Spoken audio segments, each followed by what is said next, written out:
All right, folks, coming up on Roland Martin Unfiltered for Thursday, January 10th, 2019, the federal government shutdown enters its 20th day, and federal workers were pissed off, marching from the AFL-CIO headquarters to the White House, demanding an end to the shutdown. They were joined by several members of Congress. We will hear from those workers as well as those members of Congress on today's show. The deconstruction of white supremacist Congressman Steve King of Iowa will commence in about 3 damn minutes. Of course, he had an interview with the New York Times where he said, hey, what's wrong with the term white supremacist? I'm gonna let your ass know on Roland Martin Unfiltered. Trust me, y'all don't wanna miss this. The African-American man found dead at the home of a major Democratic donor in LA has been identified. It's the second time a black man has died in 18 months at the home of Ed Buck. And all of a sudden, folks in LA who are white and gay are finally speaking up. And even national media is paying attention. Where in the hell have y'all been? WFAA's TV, Dale Hansen, delivered a strong, stinging commentary on racism in the NFL, saying it's white privilege the reason Cliff Kingsbury has gotten a job in Arizona as the head coach. Yet brothers can't seem to get any jobs this year. We'll talk with Dale Hansen right here on Roland Martin Unfiltered. Also, the Political Action Committee, Democracy for America, which was born out of the Howard Dean campaign, gets a new leader. She's a sister, and she's black. That's right. My conversation with Yvette Simpson on the show. And it's going to be a post office named after a brother who was lynched. And he was a postmaster. We'll tell you who he is. And Alpha Kappa Alpha being sued by a mother who says hazing caused her daughter to commit suicide. And our series continues profiling HBCU professors. We'll talk with a professor at Virginia State University who's focused on urban agriculture. That's right, trying to get y'all to farm in the hood.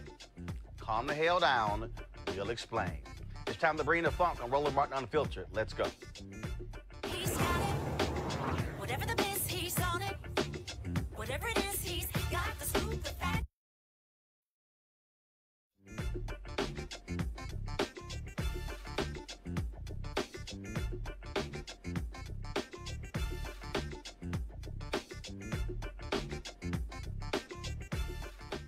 All right, folks, so the partial government shutdown enters its 20th day today.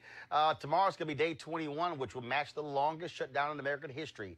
800,000 federal workers are either furloughed and at home are working without pay. Well, a bunch of them today went to the AFL-CIO headquarters, which is right across the street from Congress. And so, guess what? They were there protesting, saying, we want to go back to work. So I decided to drop on by and shoot some video and talk to some folks there. Of course, now while they were doing that, you still had folks on Capitol Hill who were arguing back and forth. Now you got Republicans who want to call for a national emergency on the wall. You got Donald Trump saying, I'm not going to sign anything unless we deal with this whole issue. And this is some of the video shot earlier of the protesters. And so there were folks out there who were black, who were brown, who were white, working with all kinds of different federal agencies. You have folks out there who are air traffic controllers who are working for free. Individuals who say, look, we got to pay house notes, we got car notes, you name it. We got all of that. And so I had an opportunity to, and also TSA inspectors also will be quitting left and right as a result of what's going on, which will mean we're going to have long lines as well. Also, those protecting food safety in America. Also, that has stopped as a result. It is clear Donald Trump doesn't give a damn about these federal workers. He's totally focused on his wall. You know, he was down in the southern border today with that fake media stunt down there, sitting here trying to draw attention to it. First of all, let's talk with members of Congress. I talked with them outside of the White House at the rally. And here's Houston Congresswoman Sheila Jackson Lee.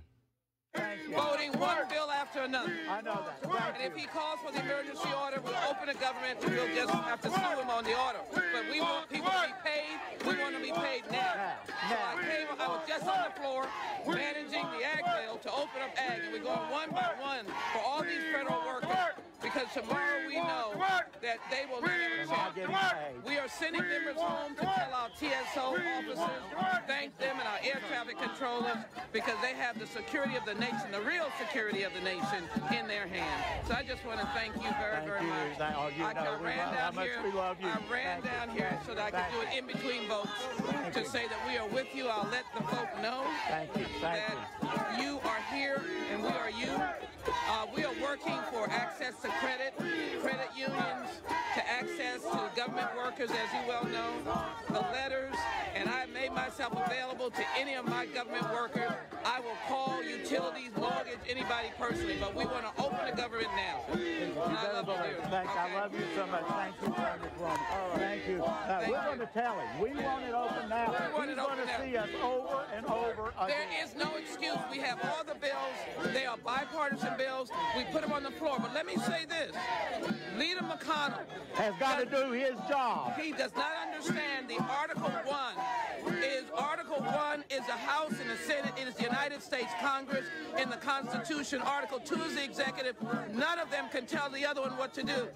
The judiciary is the third. We have to do our work, and then the president has to do his work. But the president doesn't tell the Congress what to do.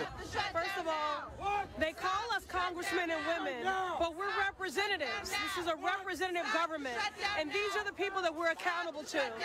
We're responsible for their livelihoods, for the safety and the health of their communities and their families. And the current occupant of this White House is threatening all of that. Yesterday, I met with air traffic controllers, TSA workers that are bringing their kids to work because they can't afford child care. I just spoke with someone there who's been working for the EPA for 32 years in the enforcement office, and that work is not being done, putting Americans at risk. So I'm happy to be here in solidarity. I wish I didn't have to be, that we have to fight for basic respect, no work, you know, no work, no peace, no pay, no peace. And I'll be here until this is over. Because federal workers provide essential services that every one of us as Americans depend on, from the TSA to Veterans Affairs, Treasury workers. People may not get their IRS refund checks this year because people aren't working right now answering the phones at the IRS. So this affects everybody. It's why we're demanding that the President and Senator McConnell pass the House-approved bill so that we can put people back to work with pay. All right, folks, and of course, those government workers were not happy at all, and here's some of them. I'm McCallum with EPA. Why was it important for you to be out here today? It was very important for me to be out here because all us that's in the unions are affected by the government shutdown. Tomorrow we won't be getting a paycheck. We have bills to pay. We have a person that's in the White House that do not care about the average American. He's shown that, he's proven that, and today is a prime example of, based on how he responds in the White House and how he managed the government. It's a prime example of what we have today. Shut down, people out of work for nonsense. I would tell Trump that he need to do his job, which he actually didn't really get in. He stole his way in the White House. And he needs to open the federal government back up.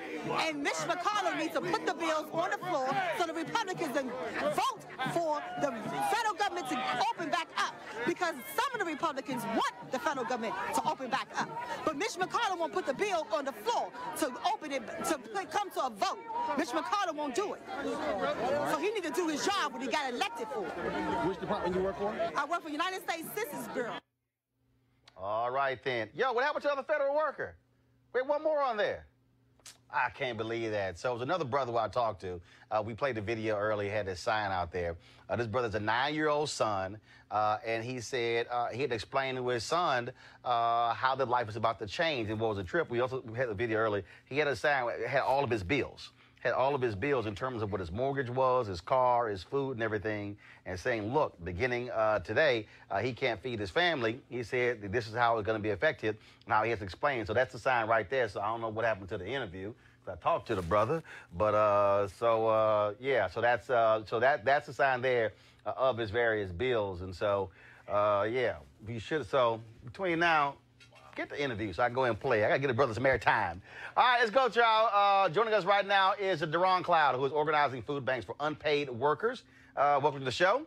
Thank you. It was good to be here. So this is also, there's a story, Loudoun County. They're also considering passing an emergency measure to increase funding to food banks to pay for to help folks with federal workers. And there are people out there who are being asses about federal workers, folks like Donald Trump, who are like, okay, you know, y'all can do whatever. Even they're telling the people at the Coast Guard, oh, have a garage sale. I mean, just the absolute arrogance and the dismissive attitude towards federal workers.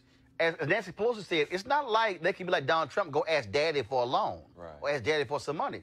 These are people who literally live paycheck to paycheck. It insulted my conscience. I looked at it and I couldn't believe when you talked about that Coast Guard thing. And I felt, because I'm a playwright, I said, I feel like I'm looking at something scripted. I'm looking at something that's just been written to be funny, because I can't believe they're saying this to people who have to pay bills. And that sign you just showed, I mean, that sign says it all. I mean, I get goosebumps because this is what people are facing. And as for me, that's why I said we have to do something about it. And again, what I hope folks understand, and one of the reasons why I talk to some of the workers out there, is because there's somehow this belief that, oh, no, they'll be all right. Okay, but if you're watching at home right now, imagine you going to work. Imagine you going to work and putting the work in, but you're not getting paid for it. And then there's a possibility that if they, first of all, we don't know how long it's going to last. You've got Lindsey Graham now telling Donald Trump to declare a national emergency to fund this wall. He's saying, I'm not going to do it. He's definitely afraid of people on the right, them criticizing him. And so he might be so spiteful where he'll say, and he's already said it, I'll let it go on for years. I don't care. Right. Well, you know, that's one of the reasons I do the feeding, because as a pastor, I'm on the front line. And on the front line, I started doing, we're doing an event this weekend. And on the front line, I literally had a sister working on this and then found out she was furloughed. And so she said, this is keeping me from being afraid because I don't have anything to do, and I'm only going to be able to make it one more week.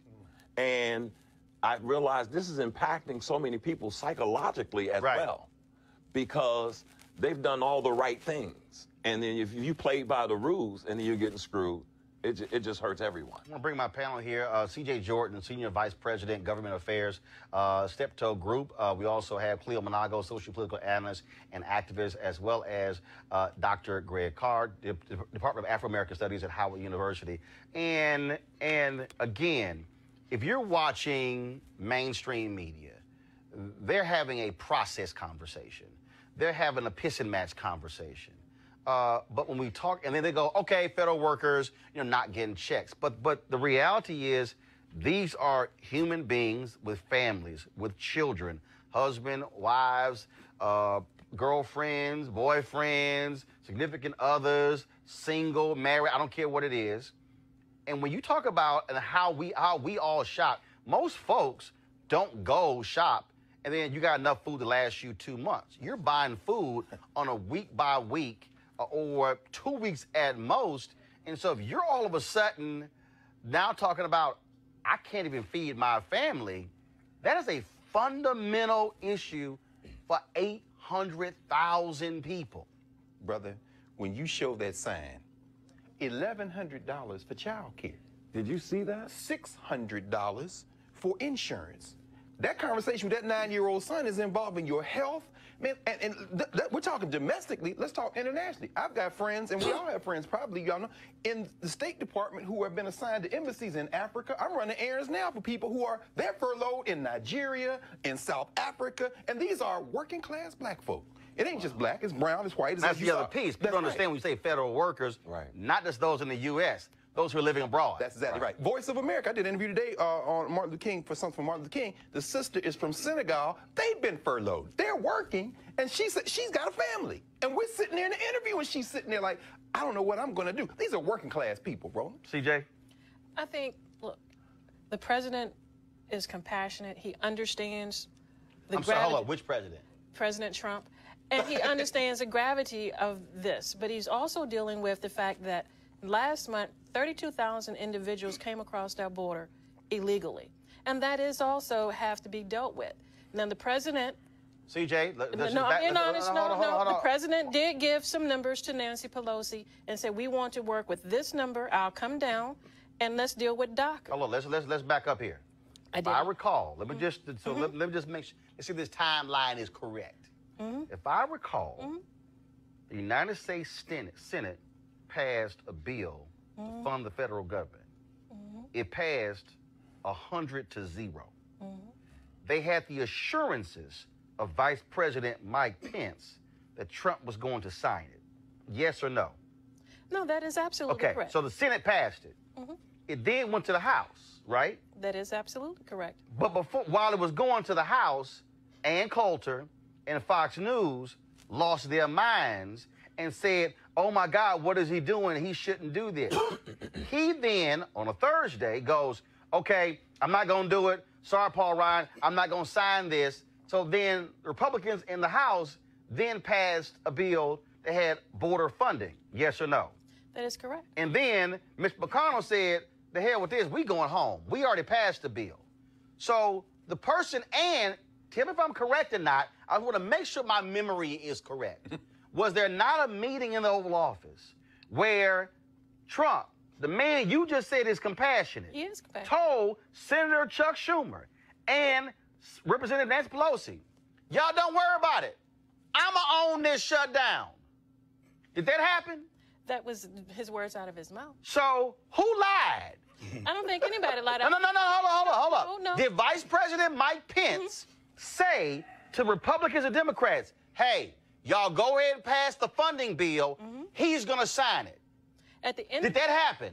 That happened. So who lied? He didn't lie. But how did he didn't lie? Because if he told them he's going to sign it, but then the next day he sends a tweet out and changes his mind, how is he compassionate? How is he also compassionate? He's very compassionate, and he has a prerogative as the commander-in-chief to change his mind. But hold up. How is he compassionate when this man literally like, hey, you know what? Y'all got to deal with it. He campaigned on it. But how, and he campaigned on what? Mexico paying for the wall. On border security. No. He said, he told us. Security. I'm just checking lies right now. Go ahead, brother. He told us Mexico paying for this wall. And he has a prerogative to change change Mexico paid for this wall? No, Mexico hasn't paid. So hold up. So who didn't lie? He didn't lie. How's he didn't lie? No, it's because if he said Mexico paying for the wall. At the end of the day, what the president also said that in the bill dealing with NAFTA, he would also have Mexico come I'm sorry, hold up. Has that particular, first of all, NAFTA no longer exists because he got rid of it. But the new one. But the new one. Hold up. Hasn't been completely signed. Oh, stop right there. So how can you say he's going to get funding out of something that has not been signed yet? And that's because Nancy Pelosi. Hold up. But wait a minute. Hold on. Hold let up. me finish. Didn't that deal get signed a few months ago? It got signed, but waiting on Who was in control of the House a few months ago? Congress. Who was in control of the Senate a few months ago? Republicans. So what the hell were y'all doing? We was working. We're not propaganda. At the end of the day, when the president looked at and his advisors looked and found out that, wait a minute, the bill that the president had promised to sign that was passed by a Republican Congress did not have border wall funding. Hold up. What? But who was in control of the Senate? But it did. Look, Hold up. Who was in control of the Senate? It did not have funding CJ, for the wall. who was in control of the Senate? We were. Who's we? Republicans. And did y'all vote for the funding bill? They voted, but the funding for the wall was not in it. But hold up. He didn't ask for the funding for the wall. Yes, and Vice President Mike Pence said, it's fine, y'all can go ahead and pass it. They didn't spend the money that they got for the funding for last year. The only answer to any of this is simple. It's very simple. It's propaganda. CJ, it's not propaganda. Since 1996, we've been waiting for funding for the wall.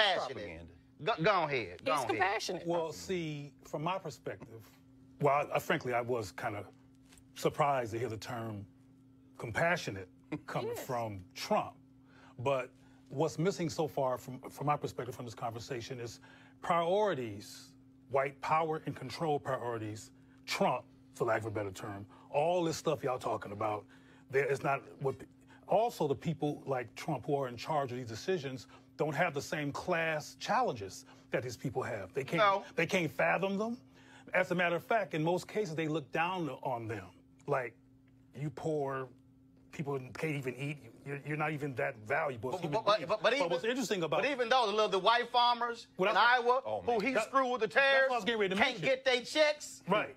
But we're going back to priorities again because were white farmers there today? No, federal workers. Oh, exactly. But even though the white farmers were not there today, the white farmers are affected based on what you said. Precisely. But the white farmers, no matter how psychotic it looks to us, if we don't have their priorities, they're on the side of the white power and control agenda. Oh, yes. Which is why they're on the side of the wall. They don't care if they're starving to death and lose the rest of their teeth. They want to stay in control, and they want white people to be in control. That has nothing to do and those about poor control of people white going folks. through. Oh, yes, it does. But this whole wall thing is an irrational white supremacist reaction to controlling the border. Well, no, there's some things. Well, that's a whole other topic. But I'm trying to understand, CJ. If more people are here illegally because they've overstayed with visas, and if more drugs actually come in through points of entry. In fact, today, he had all these guns that were laid out that came through points of entry. Not across the border, the wall-less border. No. Through the ports of entry. Airports. It's like... Fentanyl coming through So Canada. he's lying. He's lying. No, he's not lying. It's not coming through airports? No, I'm not saying that Well, no, those but guns are not but coming. he's saying it's not. Are No, you saying got it is? guns and drugs coming across the border. No, you still come have on some. now. Okay, actually, let me help you out. Guns and drugs ain't coming across the border, actually coming Yes, they- under the border. Well, through the tunnels. And which a again, wall ain't stopping because the wall's Depending not on- going to drill down depending on how far 100 they feet go. deep. The worst drugs are coming in through airports. They can't be checked. They're coming Okay. from China. And I guess what I They're don't coming from China, understand. they're I don't coming from understand. Nigeria. Go ahead, But Doc. at the Go end ahead. of the day, we're dealing with a population movement, and that is a crisis. Right, and right. And 800,000 people and who so- Americans can't feed their and family. At the end of the day, Brother, go the ahead. president wants a wall, and he campaigned on it. I'm CJ. I'm still stuck on. Roland asked you 6 to 7 factual questions, and you had to give an answer. And I need to understand, and this is wonderful for me to be here. How do you say compassionate when that man got to tell his 9-year-old things is about to change? Where the hell is compassion? There is compassion. Where? There is compassion. I understand it's a very difficult choice. No, please name compassion. I am saying again. What is compassion? Compassion is, at the end of the day, keeping a promise that he campaigned on. I understand that it's a very... so that Let me finish. Let me That has finish. nothing to do with I compassion. understand that he made a very tough decision as leadership, because in leadership, you make tough decisions. And that tough decision that he made is the fact that at the end of the day, he wants the funding for the wall and come to table on DACA. But you're talking about follow-through. This This is classical cognitive dissonance It's propaganda. It's propaganda. Because I'm sitting next to That's you all and it I'm is. saying to you, It's not when you say Sure it is. compassion, Compassion and is you see that man put that sign out there, and that man says, I'm going to finish what I'm saying. I cannot pay my rent, my insurance, my child care is $1,100, $600, and this president says, you know what, put this on me? He understands that. And the bottom line is, he understands when you're in leadership, you're going to make very Sister, tough you decisions. fallen into the miseducation. I'm not miseducated Yes, at you all. are. Cleo, And make so, your final at the end of comment. the day, My final comment is that the question which raised my brow, the statement that raised my brow was the term compassion. Right. He asked you about compassion. Roland has asked you about compassion, and your answers have nothing to do with what compassion means, which means caring, He does which means care. being concerned. But I mean, you're saying that you're saying that rhetorically, and I think he does care about his agenda. Right. He's a care about he cares about following through with what he says he's going to do for the white nationalist agenda. Not for but white when it comes nationalist to agenda. caring about human beings, he's not caring. And I want to close this. I want to be redundant. He does care You about have human not beings. responded to the question about compassion. You talked about follow through. Trump said he's going to get the wall up. So he's going to get the wall up any way he can, by any means necessary. But that has nothing to do with the phrase CJ, compassion. I'm going to give you your last word before I go to my next Yes. story, but you're going to have to define me how he compassionate. I mean, I need to see president- something tangible. I need to see the something that's president real. understands the fact as a leader he's going to make tough decisions. He is not oblivious of the fact that, guess what, there are 800,000 people that he is commander-in-chief of that are furloughed. He is not oblivious to that, and the people that advise him recognize that. But at the end of the day, Stephen Miller damn sure don't. He ran on the fact, I want a border wall, and he's also said to the Democrats, let's do a deal on DACA. He ran on I want a border wall, and for 2 years. 2 years. He had a Republican-controlled House, a Republican-controlled Senate, it had the White House, and they did nothing. They had the votes to get it done. They didn't have to ask Democrats to get it done. They did nothing. N-O-T-H-I-N-G,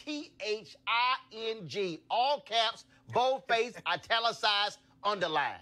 And if you couldn't do a damn thing when you had the power, well then, don't come whining now. Because Speaking at the of end power, then you didn't have enough votes. Speaking of, you had the votes. You didn't want to act, but you had no guts because you wanted to pass a They had $1.5 trillion tax cut for the rich, which has also caused the deficit to explode. That's what you were more concerned about.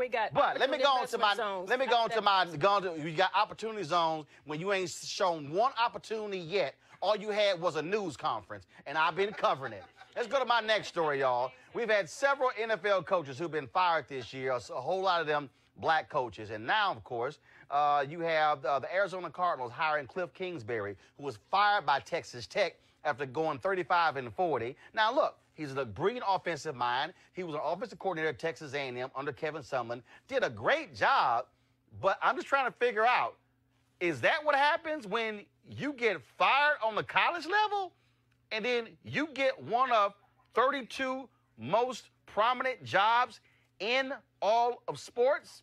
Well, last night, Dallas TV anchor Dale Hansen of WFAA TV had this spot-on commentary. Check it out.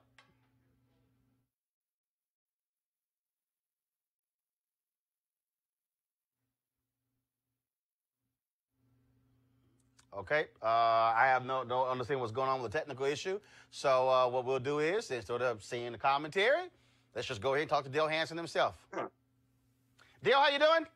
I'm doing fine, sir. I'm doing fine. All right. Well, haven't seen you in some time since we on the golf course there in Dallas, but good to talk. First of all, look, now they tell me we had a commentary. Lord Jesus. Oh, okay, so y'all play the commentary. Then I'm coming back to Dale.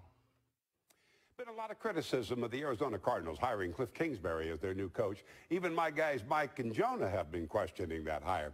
But Kingsbury fits all the criteria to be a head coach in the NFL. He's an offensive genius, he's young, and he's white. And not necessarily in that order. There have been 6 new coaches hired so far, all white, and 2 coaches of color they are replacing. Stephen Wilkes, fired in Arizona after just 1 year. Vance Joseph in Denver after just 2. But Cowboys coach Jason Garrett is in his 9th year, apparently because he wins so much. A lot of people don't understand how Kingsbury can have a losing record at Texas Tech, no NFL experience, and get one of the 32 NFL jobs. But getting fired at Tech doesn't eliminate him from moving up, at least it doesn't to me. I've had 11 jobs in my life, been fired from 8 of them, and moved up every time. And I am arrogant enough to tell you, I think Channel 8 was right to give me another chance. But I am the product of white privilege in America, and I've never denied that I wasn't either. If they made a poster, my picture should be on it. Getting fired at one place and getting another chance isn't the problem. But young, talented coaches of color not getting the chance, that's a huge problem. The covert racism of the NFL ownership group was so bad, the NFL had to make a rule so that minority coaches could at least get an interview. Cowboys secondary coach Chris Richard has been interviewed, and there are reports saying he might get the Miami job. After what he's done with this Cowboys defense, how could he not? Unless it is true, what black parents have been telling their children for decades now, you have to be twice as good to go half as far. I dream of the day when those parents are wrong, because now they're not. All right, joining us right now is Dale Hansen. And Dale, here's what's stunning to me. What's stunning to me is black coaches are told, go through the system, pay your dues, be a DB coach, be a line coach, and then all of a sudden, get a head coaching job, go to a Division I school, hopefully get one of those jobs and work your way up. And this is, and again, Cliff Kingsbury, nice guy, But there's no way in the world on his resume that the guy has earned to be an NFL head coach. No, he hasn't. I like Cliff Kingsbury. I've talked to him several times, and I do think he is one of those young offensive geniuses that the NFL wants. But there's just no question. My argument is not against Cliff Kingsbury per se. It's against the opportunities that he gets, and so many talented young coaches of color do not get the opportunity. I mean, I do think the Chris Richard situation will be a good test. What Chris Richard has done with the Seattle Seahawks and then coming to Dallas and what he's done with this defense and being in a position of such a high profile with the Dallas Cowboys, if he can't parlay that into a head coaching job in the NFL and yet Cliff Kingsbury can, then I think we've identified the problem. Well, same as Eric Bieniemy. I mean, here's a guy who's an offensive coordinator and has done a hell of a job and has paid his dues over a significant period of time. Then also, here's the other issue, because the thing trickles down, that a Kingsbury or let's say Art Briles' son, who's a hot offensive coordinator who now is at Florida State, well, guess what? Same thing. Charlie Wise's son gets to become an offensive coordinator. I think he's barely 24 years old. And so I always say, well, show me the black guy who's 24 or 25 or 27 who's a brilliant offensive mind, and that also happens. So you have black coaches who don't even get the offensive coordinator jobs in college to even get in position to be a head coach in the college level, and then you can't get on the pro level. Well, this has always been the argument, and I do think it's what President Bush first said. It is a soft bigotry of lower expectations, and I think we see that all the way through. I asked former Cowboys coach Tom Landry this years ago as to why there wasn't any black quarterbacks in the NFL, and his answer was that there aren't any black quarterbacks in college. There aren't, at that time, not many black quarterbacks in college because there weren't many black quarterbacks in high school. And when there was a quarterback who played in college, when they went to the NFL, they are almost always pushed to play wide receiver, to play cornerback or safety. I think there is this soft bigotry of low expectations that has permeated the entire system for a long time. We're starting to see it change. But if you don't give a coach an opportunity to be an offensive or a defensive coordinator, if you don't give that coach an opportunity to be a head coach at the college level, how are they supposed to go become an NFL head coach? And yet I've heard people today actually make that argument that if they want to be a coach, they have to become a coordinator. If they want to be a coach, they have to be successful at the college level. And Cliff Kingsbury, as much as I do like the young man, Cliff Kingsbury breaks all of those rules. He wasn't a coordinator, no NFL experience. His record at Texas Tech, as you pointed out, was a losing record. He never improved his defense to become a winning coach, and he jumped straight to one of 32 jobs in America. Well, it's a broken system, and somebody needs to fix it. Well, and again, people criticize Colin Kaepernick and others for protesting police brutality, but the reason they even have the Rooney Rule is because they were threatened with a lawsuit from the late Johnny Cochran and other attorneys. I was also talking to an NFL writer, Dale. This is what he told me. He said, in the history of the NFL, there has never been a club president who's African American. I'm sure there has. Not a single one. We're doing a follow-up on this, or at least we will be in the next couple of days, because of just what the issue has become.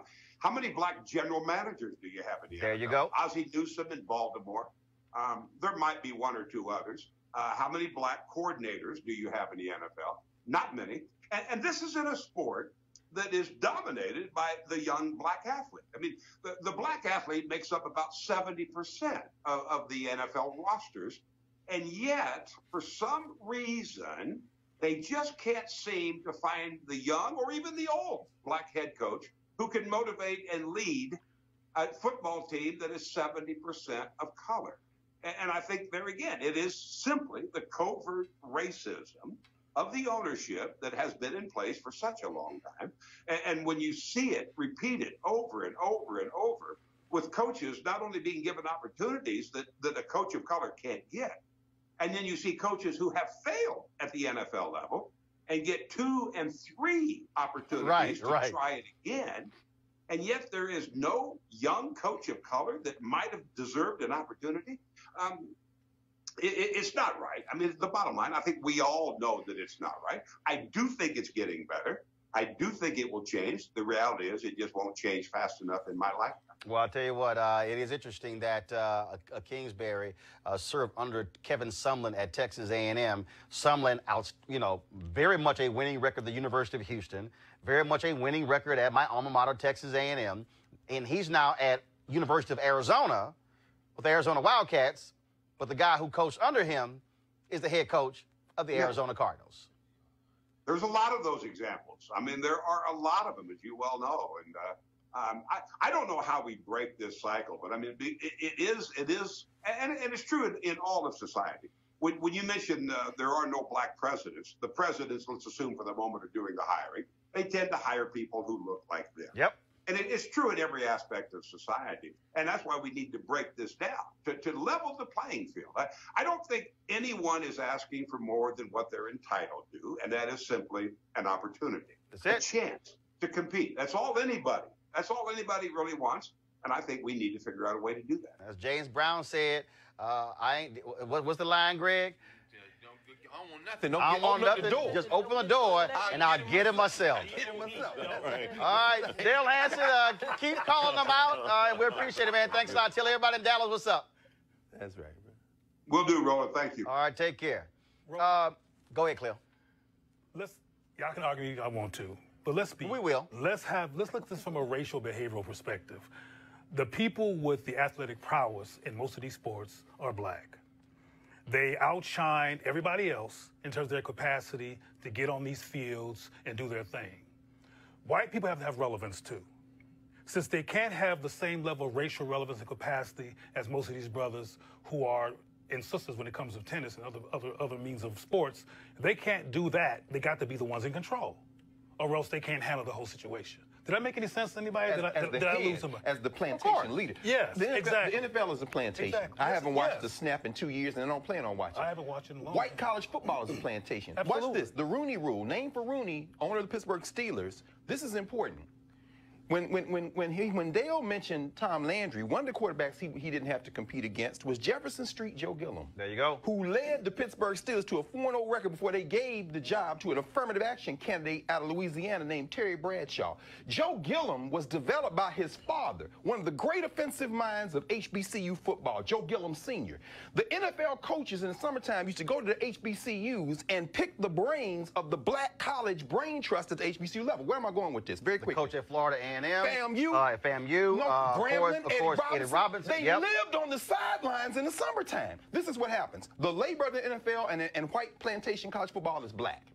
They also put on their staffs black men to pick their brains, offensive minds who are backfield coaches, who are line coaches. So they have the brothers there to keep it. And then as you get closer to the top of the plantation, just like on a plantation, the guy with the whip, the overseer, the coordinators are white, and the owner of the plantation hires the plantation overseer who is the head coach. What am I saying with this? There are plenty of black coaches. They pick their brains for, look on those NFL staffs and look at who are closer to the labor, and that's where you find the genius. But they would never be allowed to run it because it's a plantation. And it's because they're geniuses in black that white people say, okay, they got all the prowess, but we got to run this because we have to have relevance. And this is what, CJ, go ahead.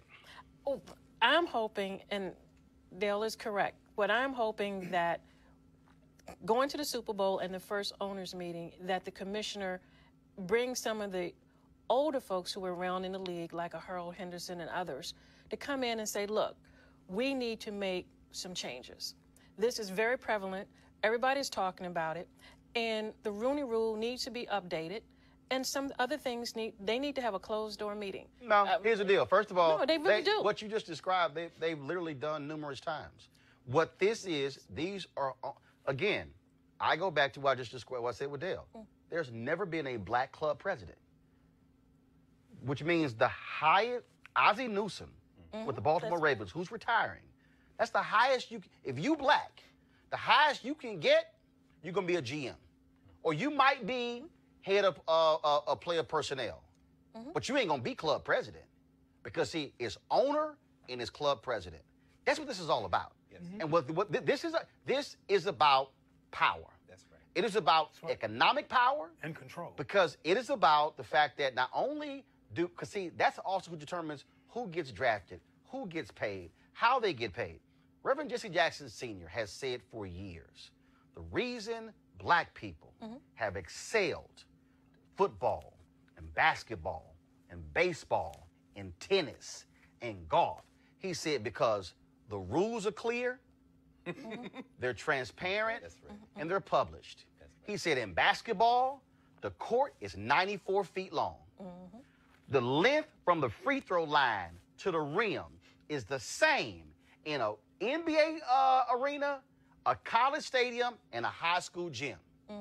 The three-point line is different on the college and the pro level, same distance. It's 10 feet high, the goal. You get the same timeouts I get, you get 5, I get 5. Now it's time to play ball.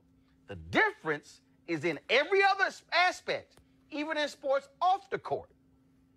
Your court is 85 feet. Mine is 105.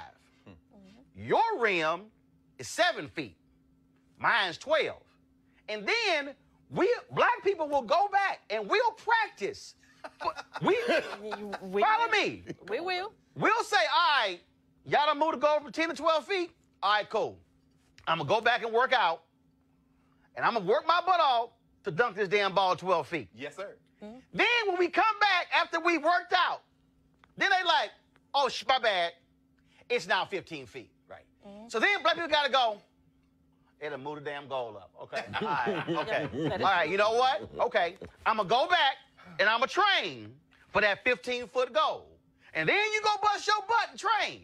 And then when you come back, they go, oh, we dropped it to 11. So now you overshoot the damn rim. That's the story of black people off the court in sports, in corporate America, in media, in politics, in every avenue. You talked about Trump earlier. That white boy is doing stuff Obama could never do. Why? Because Obama's a brother. Hell, Obama couldn't even wear a damn tan suit. Well, these folks losing their mind.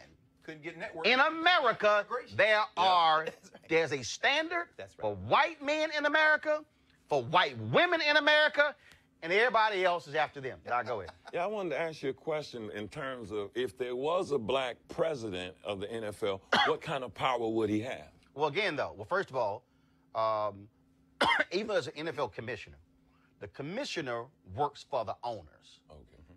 That's the problem. So the commissioner has power. Okay. He has leverage. No, let me correct that. The commissioner has leverage. The commissioner has influence. Owners got power. He works for them. The problem with the NFL is ain't nobody black in the room. Because when the 32 get together, you've never had a black NFL owner. So you don't have somebody black. See, it's just like when you have a board of directors. You used to have a whole bunch of all white dudes. And all of a sudden, black folks got on boards. Well, then the white folks on the board couldn't say the same stuff they used to say because you had somebody going like, hey, hell up. It's true. Hopefully you had a brother who would say that because you got some who are not conscious. Right. But the reality is, when black folks have had a seat at the table, we've been able, as Thurgood Marshall said, we've been able to bring all of our blackness to bear. Right. So the conversation now changes because we're here. For the NFL, when the owners go into a meeting, Goodell got to lead a room. He's staff. But Roland, how many black athletic superstars in the NFL during their period of play or even after their period of play has raised the issues that you raised? Oh, a number. Challenged the system? A number. But here's the problem. Here's the problem. Again, there's a difference between influence, leverage, and power. So let me just use Michael Jordan. Michael Jordan is called the greatest basketball player of all time. Michael Jordan used to get pissed off with Jerry Krause and Jerry Reinsdorf in Chicago. Reinsdorf was sensitive to Michael Jordan's criticism, but he let him know, I'm the owner and Jerry Krause is the GM. So what happened when Michael Jordan came to D.C.? Abe Pollan owned the team. They sucked. They had never made money in their whole damn existence. Michael, how he walked and talked and how he rolled, ticked off Abe Pollan. In fact, when Michael was a player, when they had a strike, Michael lashed out at Abe Pollan and said, damn it, if you can't make money with the team, sell it. Abe never forgot. Nope. So Michael stops being in management. Michael, all of a sudden, goes back and play. Arena sells out. The Washington Wizards, from Bullets to the Wizards, made money for the first time ever. Wow. Michael says, I'm done playing. Michael says, I'm going back and get my job. Michael walks into the meeting with Ted Leonis, Come on, brother. who's now the owner of the Washington Wizards. Ted Leonis to his right, Michael Jordan sitting right here. They sit across from Abe Pollan, and Michael says, I'm ready to come back to be head of the club. Now, Michael, we go in another direction. We appreciate all your contributions. Yep. And in fact, Michael, here's a check for $10 million, and we thank you for all that you've done. Remember the article, Roland? Michael Jordan sped out. Michael Jordan sat there. Come on, Michael Jordan sat there, was like, whoa, hold up. I'm Michael damn Jordan. I got 6 rings. Abe Pollan said, thank you very much. We go in another direction. Michael Jordan walked out of the room, left the $10 million check on the table, Come on, brother. bolted out of the stadium, got in his Jaguar, top down, sped off the lot, mad as hell. Mad as hell. Abe Pollan taught Michael Jordan ass a lesson. Sure did. You might be a player, and you might be the greatest of all time. You got leverage. You got influence. My ass on the team, I got power. Why do you think Michael drove away? What did he do? Michael was pissed off. Right. You know what he did? No. You know what he did? He went to North Carolina and went to Chicago, and he said, I'm buying my ass an NBA team. He got close to owning the Milwaukee Bucks, and then Herb Cole decided to say, I'm going to keep owning the team. And then when Bob Johnson screwed the Charlotte franchise up, Michael came in, became the owner. That's the difference. Yes. Power is about who owns. I get it. And that's why they're called owners in the NFL. I get Let me it. ask you a question. So individuals have influence, as you say. Kurt Flood did the same thing. No free agent in every free agent in professional sports need to know Kurt Flood's name when he bucked the St. Louis Cardinals and created modern free agency. And very few of the current players Oh, no. went to his funeral. That's exactly right. Did not. Let me Why ask you is a question. Well, I mean, they don't. This is where the ignorance of history is a burden. The labor is black and brown. What would happen if they exercise collective power? I'm thinking about Eric Reed, who's been drug tested a billion times, and the union didn't say it. I agree. I'm just asking. No. I agree with collective, but again, if you want to use your slavery analogy, this is how the system is set up.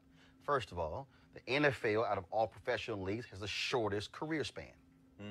Okay? Shortest out of baseball and NBA. Shortest. Okay? Second of all, it's the only one out of the top professional leagues that does not have guaranteed contracts. Third, it's the one that has the most severe injuries long term. That's true. And so if the average NFL career is only 3.5 years, you are not going to sacrifice one of those years. Get your money. But again, it is That's it. But here's the deal. And they know that. That's right. And here's the other piece. What they'll do is they'll say, okay, say something. Your ass plays special teams. I'm going to cut you. They also, Colin Kaepernick was one of those top. So again, same Colin Kaepernick. They did, no, we're going to teach your ass a lesson. Okay? Colin Kaepernick is being whiteballed. He's being taught a lesson. That is a my name is Kunta. No, you're going to say Toby moment. Yes, indeed. They want Colin Kaepernick to say Toby, which is why when he had his deposition with the Houston Texans and the late owner Bob McNair, he wore his Kunta Kinte shirt to the deposition. That's what's going on. This is a power thing. So as long as no black person is ever sitting in an owner's box, you're not going to have anybody in those meetings checking all white owners. That's the reality of the NFL. Well, the slavery metaphor that he uses is just, unfortunately, extremely perfect. Which is why Bill Roland wrote the book, $40 Million Slaves. Yeah. Well, CJ, final comment before I deal with white supremacy in your party and the House, but go right ahead. It is my hope when they do have the owners meeting that those African Americans who are minority owners of some of these teams participate in the owners meeting and have a very They're not owners. But have a frank conversation. So whether that's Venus and Serena Williams that have minority Miami Dolphins, you got Kirby John Caldwell, who's a minority owner with the Houston Texans. You got very few African, These people are not compassionate. And they are compassionate. Well, again, you got people there, but I'm just saying, you got folks there, but the problem exists in terms of really, again, it all boils down to power. All right, speaking of power, y'all, there are 435 members of the United States House of Representatives. Okay, the U.S. House is supposed to represent the people. There are 100 United States senators. Now, we have lived through a nation. First of all, this year in August, we will commemorate 400 years of people of African descent being in America when the first 20-odd Africans arrived in Virginia in 1619. That will happen this August. But what happens when in the same year, 2019, and an avowed white nationalist, white supremacist, is sitting right there in the United States House of Representatives, and the Republicans don't say a damn thing? Today, the New York Times had an article, folks. In that article, it was the headline of their article said, before Trump, Steve King, can you see my iPad, please? Before Trump, Steve King set the agenda for the wall and anti-immigrant policies. Steve King has served in Iowa for the last 9 terms. This is a quote from that very article in today's New York Times. White nationalists, white supremacists, Western civilization, how did that language become offensive?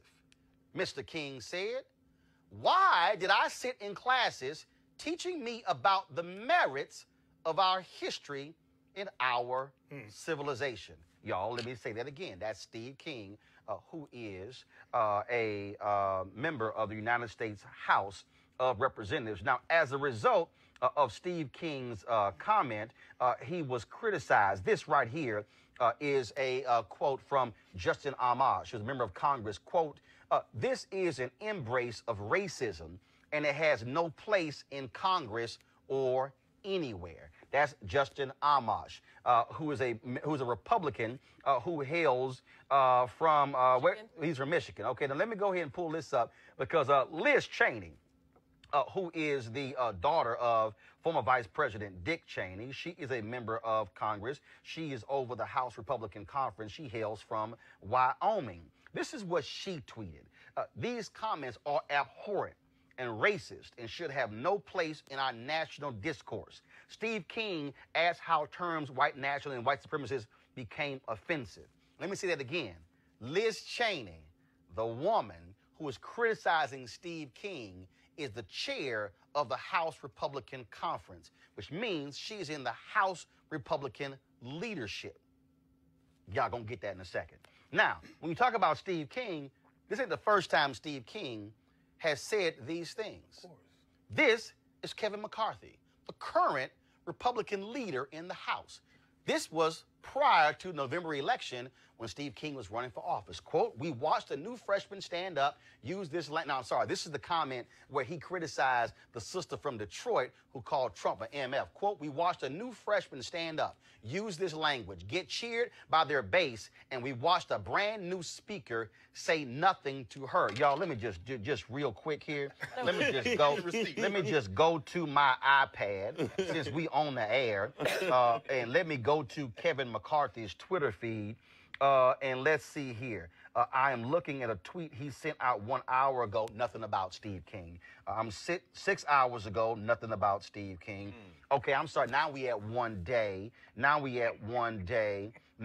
So basically, I see nothing from Kevin McCarthy critical of Steve King. Here is Jim Jordan. He is, of course, Republican congressman from Ohio. If you need any more proof that Democrats are more focused on stopping President Trump than securing the border and helping the country, look no further than Rashida Tlaib's comment, we're going to go in there and impeach you know what. They can't help themselves. Hold on 1 second right there. So since that was Jim Jordan, let me go on back to Twitter right here, and let me just type in Jim Jordan, and let me see if there's anything on Representative Jim Jordan's Twitter feed. Let's see here. I'm looking on here. Here we go to my iPad. Let's see. 37 minutes ago, nothing. Let's see here. 4 hours ago, Nothing. 5 hours ago, 5 hours ago, 8 hours ago. No, there's nothing from Jim Jordan. Now let's talk about Mike Huckabee. This is what Mike Huckabee, Governor Mike Huckabee, formerly of Arkansas. You know, Mike Huckabee, Southern Baptist Convention minister. Mike Huckabee, daddy of the current press secretary, Sarah Huckabee Sanders. Mike Huckabee, former Republican presidential candidate. This is what he said, disturbing, anti-Semitic, Palestinian Rashida Tlaib. There's never been a nation called Palestine, erases Israel from map in her office, and on first day on Congresswoman screams obscenities about Donald Trump. Do Dems support this bigotry and hate? While we are here, let me go ahead and go to my iPad and pull this thing up right here. Y'all just bear with me right here. Let's see. Mike Huckabee. You can go ahead and just take the iPad so they can see me typing in Mike Huckabee, just so they know. Governor Mike Huckabee, let's see here. An hour ago, a Jim Acosta tweet. Let's see. 6 hours ago, Trump at the border. 6 hours ago, fake news.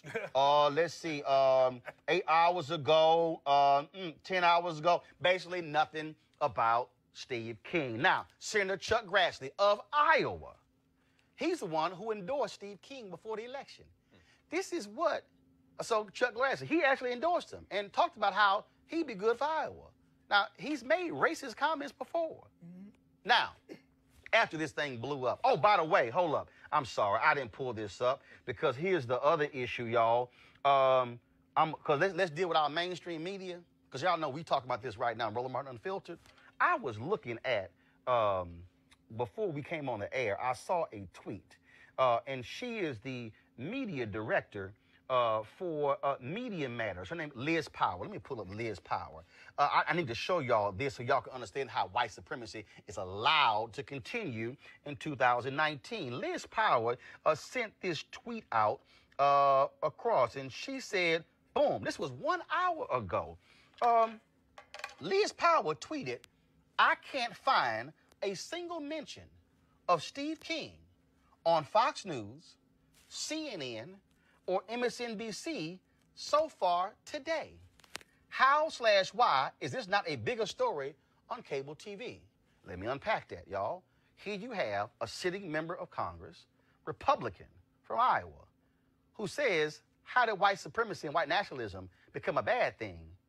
And the cable networks, MSNBC, liberal, CNN, Trump loves called liberal fake news, Fox News, no, they weren't going to say a damn thing.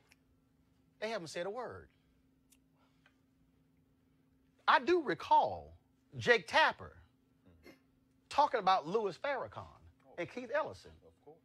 I do recall. Come on now.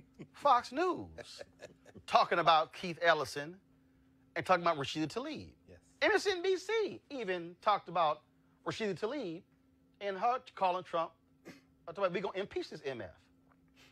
But you mean to tell me in a 24-hour news cycle, not one mention of of what Steve King had to say in the New York Times, not in the Pasadena Times, not in the Toluca Times, but in the New York Times, front page. Now, after all this criticism, y'all, Steve King realized that he had to make a statement.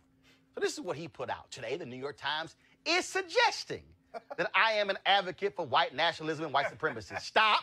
Come back to me. He said the New York Times is suggesting, y'all, the New York Times was quoting him. That was a quote. It wasn't, they didn't imply it. We're not inferring it. It's what his ass said. Let me keep reading. I want to make one thing abundantly clear, because you know there's some white energy behind that. I reject those labels and the evil ideology that they define. Further, I condemn anyone that supports this evil and bigoted ideology, which saw in its ultimate expression the systematic murder of 6 million innocent Jewish lives. Stop! Wow.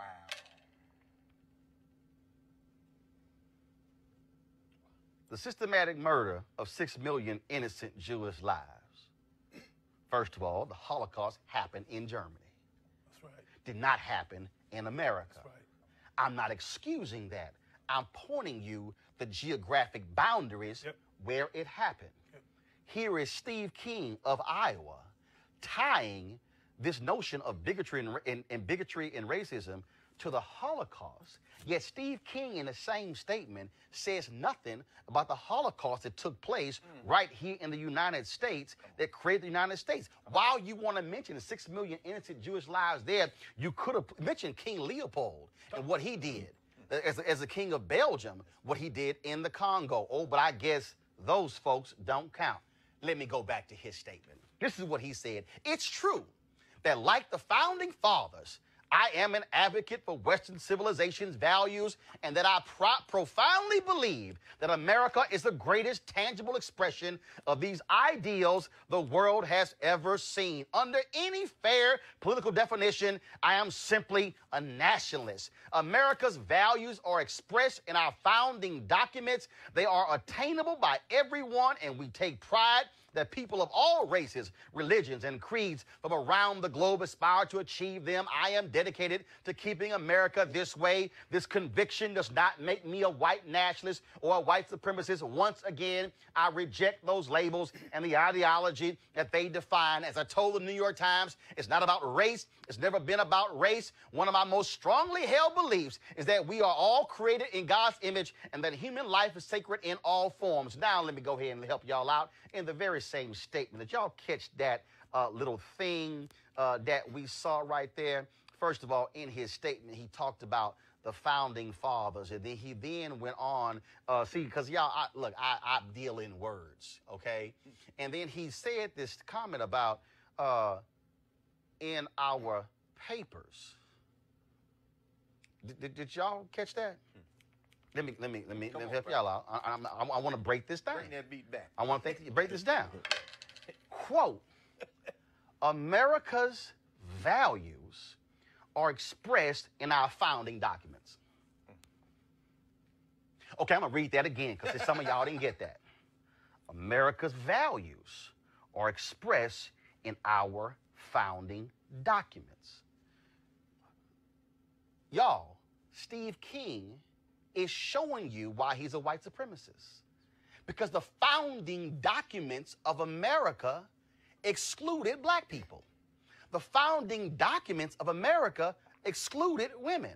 The founding documents of America were all about white male landowners. The founding documents of America stipulated that members of Congress were to be picked, not voted upon, picked by other leaders. The founding documents of America said all men are created equal. Thomas Jefferson, the very man who then owned slaves and also felt that black people were inferior to white people. Yes, those are the founding documents. The founding documents of America put white supremacy in its very document. The United States Constitution itself is a white supremacist document because a nation was founded as a white nation for white men. He then criticizes the New York Times, yet in the same article in the New York Times, Steve King makes a comment saying, as he looked across at the Democratic Party, the new members in the House, he said in the same article, look at it, there's no place for white men in their party. But he said, my comment is not about race. So if your comment is not about race, why are you commenting that white men, for the first time, are the majority in the House Democratic caucus? Y'all, here's the real deal. When Steve King talks about Western ideology, what he's saying is we used to be a nation that was all about white men.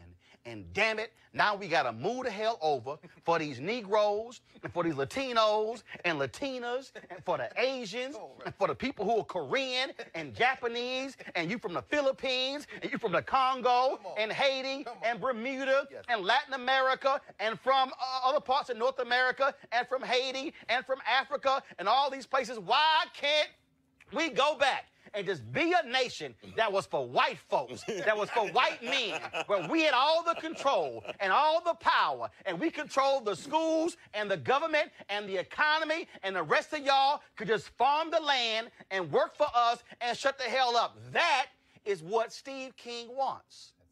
But guess who hasn't said a word? GOP chairwoman Ronna Romney McDaniel.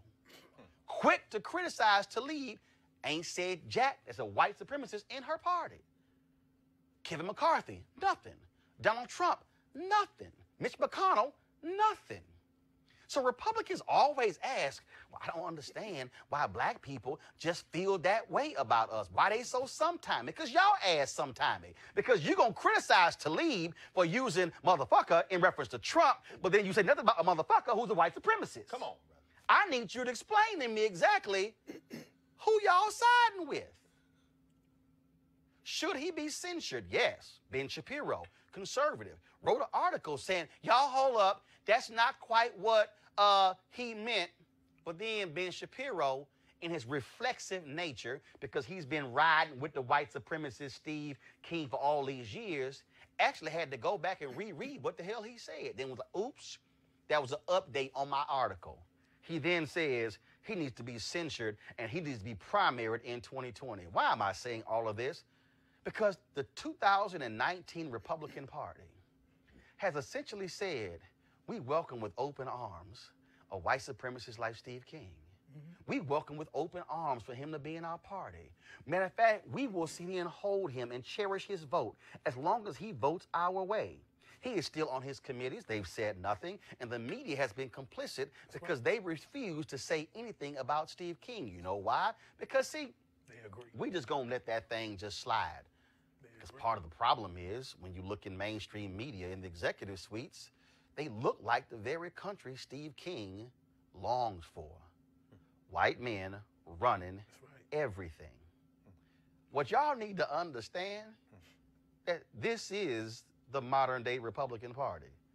And when Dinesh D'Souza sat in this studio and tried to talk about how Democrats were racist, and they were, I had to remind him, so were Republicans, and so were the Whigs and everybody else, because the reality is America was founded on a basis of white supremacy.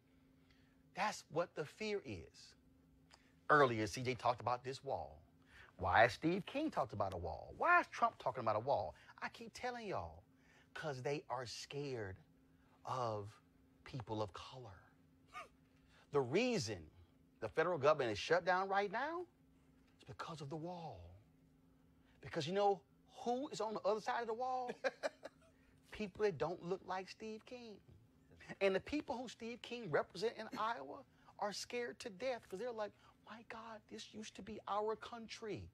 When Steve King goes on Tucker Carlson and he's decrying, oh my goodness, what's going on? What happened to our values and our Western ideology? What he is saying is what has happened. It used to be white people running everything. It's not our fault y'all stopped having kids. It's not our fault that in 10 states in America in the next 5 years, the white annual death rate is going to be higher than the white annual birth rate. And guess what? If every white person in America starts trying to pop out babies right now, y'all still won't be able to catch up. Here's the reality. We ain't going back. Y'all going to suck this thing up. In 25 years, by 2043, America's going to be a nation, majority people of color. And guys like Steve King, it's going to be tough for them. It's already tough for them because they just got to see all this blackness and all this brownness, and they don't know what to do. Because you're going to have to deal with the reality that Cortez and Ayanna Presley, Lauren Underwood, and all these brothers and sisters who not white men, they're not going to be like Toby. They're not going to bow down. They're not going to bend over. They're not going to pick cotton. They're not going to be sharecroppers. They're not going to say yes, massa, no, massa. They're not going to get off the sidewalk when you walk by. They're not going to give up their seat. Steve King, you are an avowed racist. You are a white supremacist. And as long as the Republican Party allows for you to be there in good standing, the Republican Party in the United States and every person who calls themselves a Republican, who says nothing, who doesn't call for him to be censured, who doesn't call for him to be condemned, you are agreeing with white supremacy. It's as simple as that. So all my black Republican friends, CJ, all of y'all, I just wonder if y'all gonna say anything. If y'all gonna call out the chairman of the party who said nothing, or your dear leader, the compassionate one, Donald Trump. He is compassionate. The reality is this. Steve King will not change. He will be who he is. Simple as that. Any comments from the panel? Well, I can say that the governor has said that she was not endorsing him for the primary. No, I'm sorry. I'm sorry. First of all, I read that story, and in that story, she said nothing about his present comments. She actually was referring. She said, first of all, I'm not endorsing. She said, I'm going to be neutral. But she specifically, she did not condemn these comments. Anything else? Bottom line is, he will not probably win in 2020. No. We're not talking about 2020. We're talking about 2019. Well, right now, he is a member. No. I understand that we he ain't is a member. jumping to the next Congress. And I'm We're dealing with let me 116. finish what I'm saying. He will not be a member. He will probably lose his primary in 2020. We're not talking about 2020, CJ. I'm talking about January 2019. I can hear. So all this talk like he might lose. Allow me to finish. They said he might lose in November this year. Allow me to finish. What's next? He will be primaried. You still talking about 2020? Can you stick with January 2019?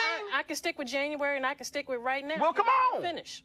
He will be primaried. But in the interim, he should be censured, and also the Democratic member as well. But there needs to be... Oh, here we go. The Democratic member should be censured, but not the white supremacists. I said they both should. Impeach the motherfucker. This is the point with Rashida Tlaib. You see he put creature quotes under Palestinian?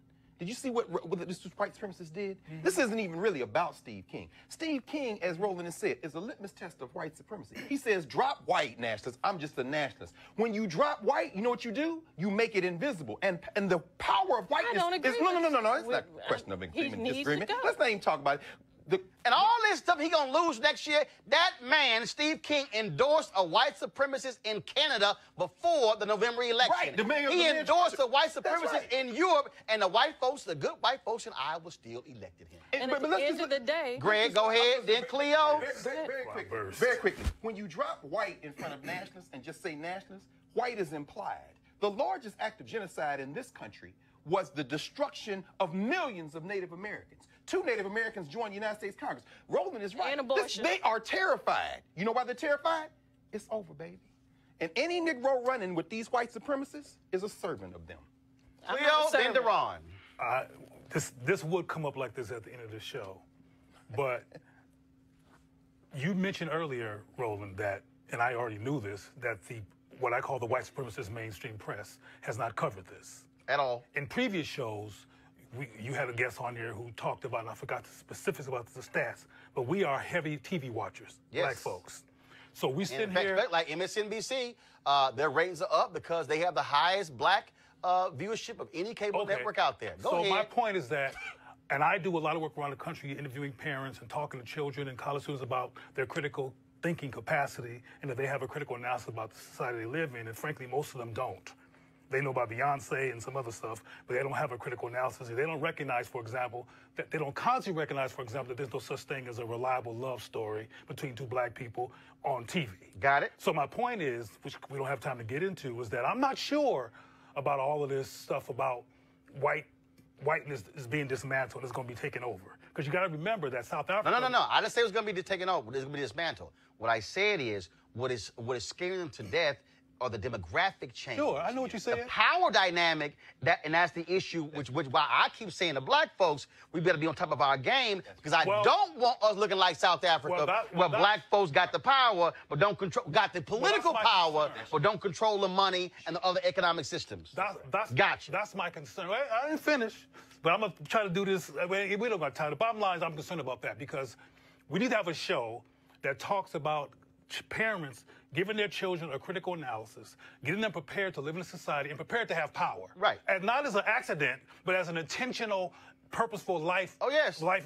Because we're being trained, our kids are being trained every day through school systems, media systems to be anti-black.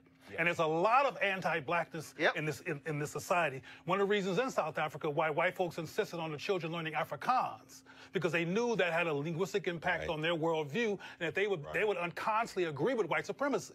And it's a lot of black people who find white devils compassionate because they don't have a clear critical analysis of the evil of white supremacy. If we don't have that analysis, we're gonna be out. We're gonna outnumber them. Gotcha. But they still gonna be running things. Deron. You understand what I'm saying? Absolutely. We got to talk about that, or else we're gonna sit here. Got it. Be dark-skinned white supremacists. Deron. You laid out this entire show. You laid out some of the most concrete arguments ever. I'm glad I was here. Logic. Because it was logic. And I realized, and that's why I'm doing this furlough event tomorrow, feeding families. That's right. Because what you're saying, what you just said, is that it's not going to end. Nope. And we're at war. And we decided if I can just say, we're going to feed families, give them haircuts and everything. We're going to feed families. We're going to give them haircuts. We're going to do it at Athletic Republic in Forestville, and we're going to shut down the gas station. And we're going, when I say shut down the gas station, we're going to pump every gallon of gas out in the cars tomorrow on 111. Because a week ago, I was watching this, looking at this stuff, and realized this ain't going to end. No. And what you're saying just changed my paradigm. When you said, and I understood this, but when you say, and that's why I was not trying to label my system, I said, but this is miseducation. Because you cannot say the word compassion. And my people are hungry and crying, and they are out begging on the streets in Prince George's County, one of the richest counties in the world, for food.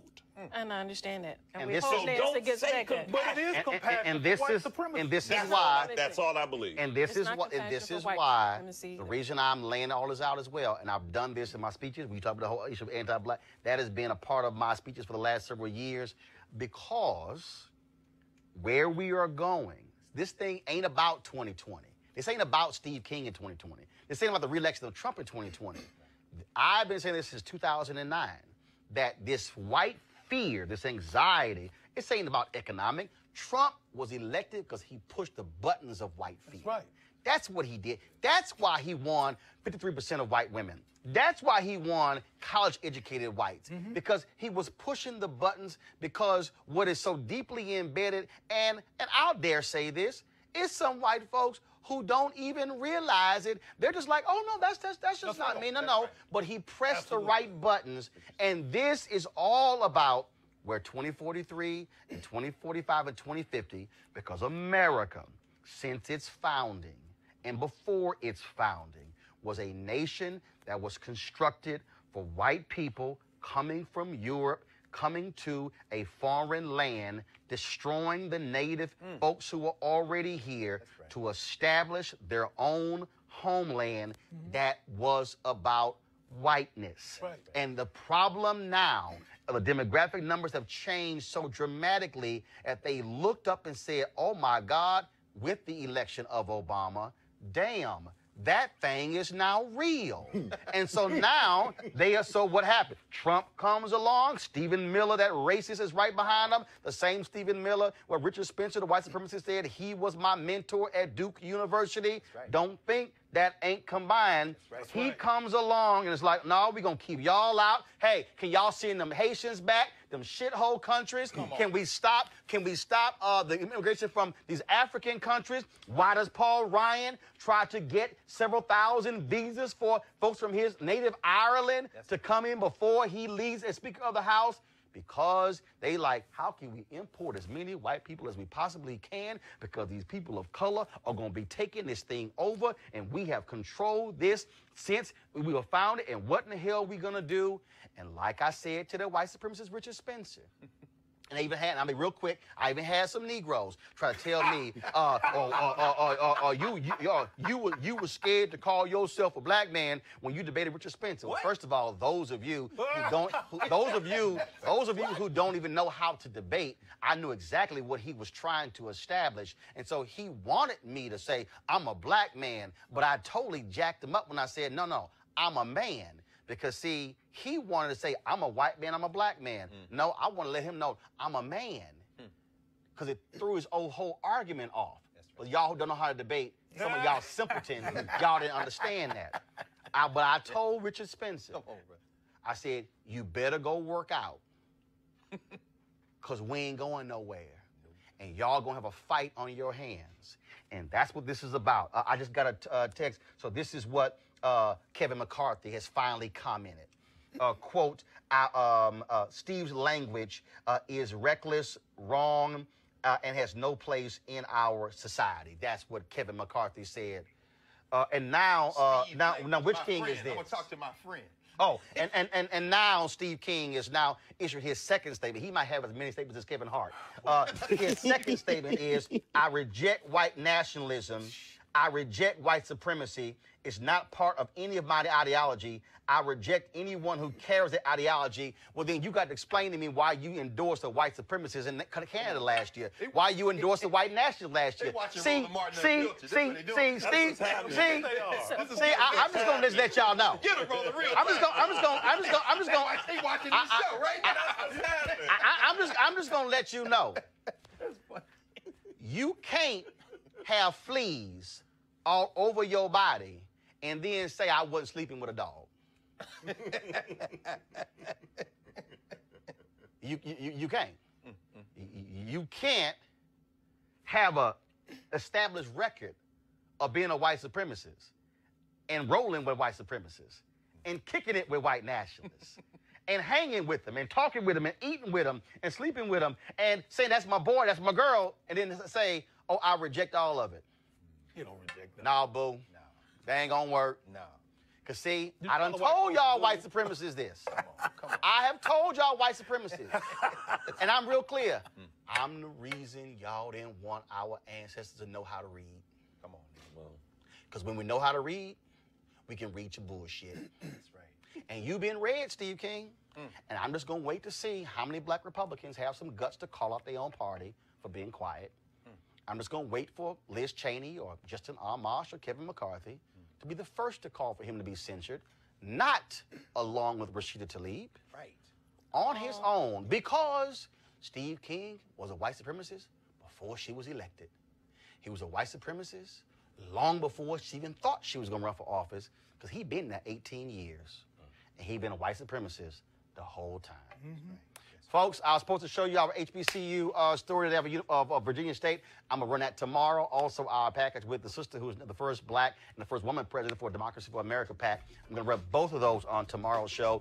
This is why we also need you to support Roland Martin Unfiltered. I told y'all what Media Matter said. No cable network touched the Steve King story. This is why this show matters. We're able to break down our stories and break down our perspective. And so I want you to go to RolandMartinUnfiltered.com, join our Bring the Funk fan club. Every dollar that you give to join our fan club goes to support this show, to make this possible. I appreciate we have more than 1,100 folks who are on YouTube right now. So y'all, it builds up. Y'all gonna make me go to a second hour because he's like, y'all slow coming to the show. But here's the deal. If y'all want a second hour, you got to also give to make this thing happen. I'm just letting y'all know. Same thing in church. All right, got to pay for these damn lights, pay for everything else. So go to RolandMartinUnfiltered.com to join our Bring the Funk fan club. We got Cash App, we got PayPal, we have Square as well. All forms to pay. We appreciate that. And then, of course, on the Friday show, we're going to actually have the video of all of our donors who've given so far to make this show possible. And so we want you to become a donor. So don't just sit there and soak all this up and say, oh, man, the knowledge was great. Guess what? You got to fund your freedom and not hope somebody else funds your freedom. And then all of a sudden when our shows get canceled, like News One Now did, y'all go, what happened? Because we don't fund our own freedom. Deron, CJ, Cleo, Greg, always a pleasure. I appreciate it. Thanks a bunch, folks. If you want to see the repeat of this show, we're going to be on YouTube.com. And the reason I want y'all to go to YouTube, let me just be real clear, okay? Y'all kill the music for a second. Real clear, okay? Periscope, we don't make no money, okay? Facebook, they ad program is horrible. We make more money when we show our show on YouTube. That's why I want y'all to watch youtube.com/Roland S. Martin. Become a subscriber, click your live notification. When you watch our clips and our repeats, watch them on YouTube. I do the first run on all 3 platforms. But until they're able to generate more money for us, if we get more money from YouTube, That's where I want y'all to go as well. And also makes all of this possible. So please do that. All right, folks, y'all have an absolute great one. I got to go. Black Brilliance. That's what the last hour and a half has been. Holla!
Hey fam, want to check out Roland Martin Unfiltered, the blackest show on all of digital, cable, and broadcast. Check out our audio podcast.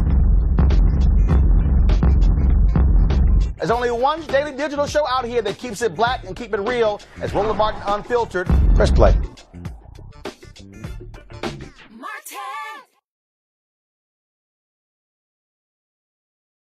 You want to support Roland Martin Unfiltered?